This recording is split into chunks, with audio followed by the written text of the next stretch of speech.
Hola, ¿qué tal? Mi nombre es Camila Guavil y bienvenidos a Surtido Noticias. Todos alguna vez hemos escuchado el caso de un niño, niña o adolescente violentado sexualmente. Sea en la televisión, la radio o en las redes sociales, los casos de tocamientos indebidos, exposición de genitales o incluso violaciones se hacen cada vez más visibles, pero no menos indignantes. Tan solo este año, en el periodo de enero a septiembre, se han registrado 11.322 casos de violencia sexual hacia menores entre los 0 y los 17 años, un incremento de más del 18% con respecto al año 2020. De acuerdo al Ministerio de la Mujer y Poblaciones Vulnerables, del total de casos, el 93% fueron hacia menores del sexo femenino, mientras que solo el 7% del sexo masculino. Las cifras son alarmantes y lo han sido ya desde hace muchos años. Según la Defensoría del Pueblo, durante el periodo de cuarentena del año 2020, 400 niñas fueron violadas y en su mayoría sus agresores fueron sus propios familiares. ¿Qué se está haciendo para atender a tan alarmante problemática? Permítanme leerles la normativa vigente. La prevención, atención y erradicación de la violencia contra niñas, niños y adolescentes está comprendida por la Ley 30364. Esta se complementa con el protocolo de actuación conjunta de los Centros de Emergencia Mujer y comisarías de la Policía Nacional del Perú, entre los Centros de Emergencia Mujer y los establecimientos de salud, y el protocolo de base de actuación conjunta en el ámbito de la atención integral y protección frente a la violencia.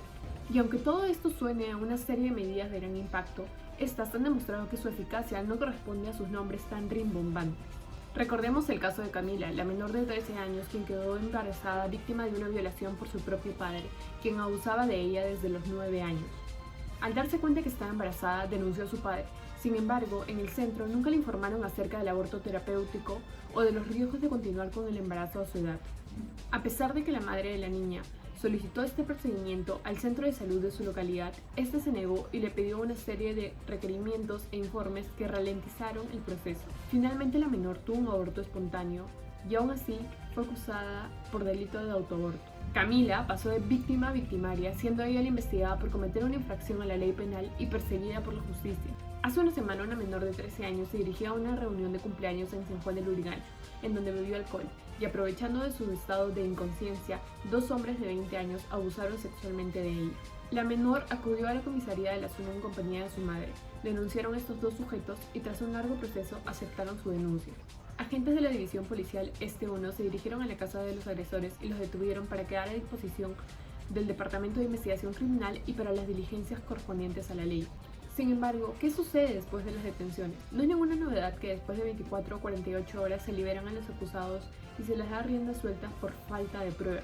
Las acusaciones y denuncias se dan, pero en la mayoría de los casos el proceso termina por quedar congelado. Incluso la propia denuncia cuando se acude a la comisaría toma largas horas y se descuida la protección a los menores. Después de ello, las madres de las víctimas tienen que estar constantemente acercándose a las instituciones para que las denuncias de sus hijas sean escuchadas. Sin embargo, no todas les hacen caso o incluso no pueden tomarse el tiempo de esperar todo este largo proceso, por lo que muchas optan por renunciar a esta vía.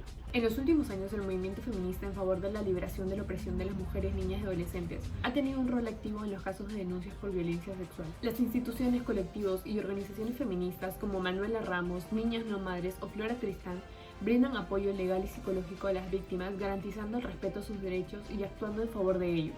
Con el auge de las redes sociales, estas organizaciones han tenido la oportunidad de ampliar su llegada al público y de la misma manera su visibilidad. Esto ha provocado que las nuevas herramientas que le brindan estas plataformas digitales les permitan fomentar las denuncias públicas y promover la importancia de un estado activo. En sus páginas web, perfiles de Instagram o publicaciones colocan sus correos y números de teléfono para que las víctimas de violencia puedan contactarse con estas organizaciones. Una vez contactadas y con los datos debidamente tomados, se procede a realizar la denuncia pública. Por lo general realizan posts con información de lo sucedido, utilizan hashtags y palabras claves para que la difusión permita viralizar o llegar a un gran número de personas. Como les mencioné, hoy en día muchas de estas cuentan con un equipo legal que permite brindarles este tipo de apoyo a las víctimas, acompañarlas en sus casos y asesorarlas de la mejor manera. En 2011, tras 3 años de constantes penurias como la existencia de operadores de justicia insensibles o inexpertos para abordar el tema, la madre de una niña con espectro autista quien había sido abusada sexualmente por un inquilino llegó a las oficinas de la organización Manuela Ramos. Ahí pudo contactarse con la abogada Rosa Vanillas, quien solicitó empezar el proceso de denuncia contra el agresor de nuevo, pues lo único que le habían brindado a la madre y a la víctima durante esos años habían sido negaciones. Tras 10 años de proceso juntas, por fin pudieron darle una primera sentencia al acusado. 10 años tuvieron que pasar para que la madre de esta niña sintiera que se está haciendo justicia por su hija. El movimiento feminista está en constante lucha por el respeto de los derechos de las mujeres, niñas y adolescentes. En este camino han encontrado su papel de colaboradores con las víctimas de violencia. Con lemas como la sororidad y el yo te creo, buscan seguir ayudando a más víctimas a encontrar justicia. No obstante, reconocen que su activismo no es lo único que se necesita para ejercer un verdadero cambio. El movimiento reconoce los errores que se encuentran en el sistema judicial y en la acción conjunta de los centros de emergencia mujer y la Policía Nacional, y las pone en evidencia para que las personas, seguidoras o no del movimiento feminista, colaboren en ejercer presión para que el Estado actúe con reformas de ley, fiscalizaciones de sus protocolos e investigación de los impedimentos que se dan en estos largos procesos de denuncia. Es claro que aún hay un largo camino por recorrer y que la justicia para las víctimas de violencia sexual aún está lejos de llegar para todas. Sin embargo, el movimiento feminista ha manifestado un papel de participación importante para que los casos sean escuchados. Esperamos que las autoridades tomen conciencia de la gravedad del asunto y puedan actuar conjuntamente para buscar que más casos como los de Camila no se vuelvan a repetir. Eso es todo. Muchas gracias.